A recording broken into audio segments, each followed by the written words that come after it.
Jailer படத்துல ரஜினிகாந்த் சொன்ன மாதிரி ஒரு மனுஷன் வேலையில இருக்கிற வரைக்கும் தான் மரியாதை, ரிட்டையர்மெண்ட் ஆயிட்டா மரியாதையே இருக்காதுங்க. அஸ்வினுக்கு நடந்த சோக கதை.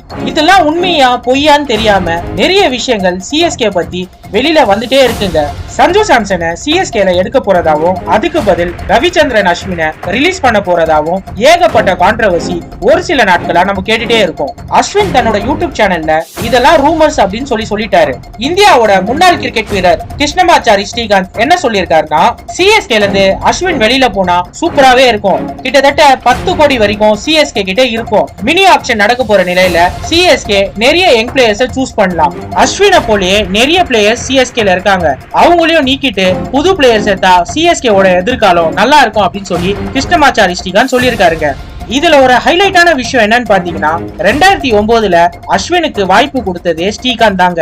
அப்போ அவரு சேர்மன் ஆஃப் செலக்டரா இருந்தாரு. அஸ்வினோட குரோத்ல ஸ்ரீகாந்த்க்கும் ஒரு பங்கு இருக்கு. தாயா புள்ளியா பழகிட்டு டக்குன்னு அந்தர் பல்ட்டி அடிக்கிறது இது நியாயமா? அஸ்வின் வேணா ரிட்டையர்மெண்ட் ஆயிட்டு ஃபார்ம் அவுட் ஆயிட்டா இருக்கலாம், ஆனா ஒரு காலத்துல அஸ்வின் பேரை கேட்டாலே எல்லா பேட்ஸ்மேனும் நடுங்குவாங்க.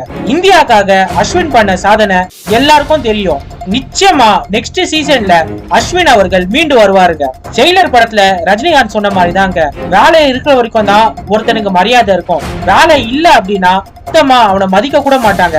அதே மாதிரி தாங்க இப்ப அஸ்வினுக்கும் நடந்திருக்கு.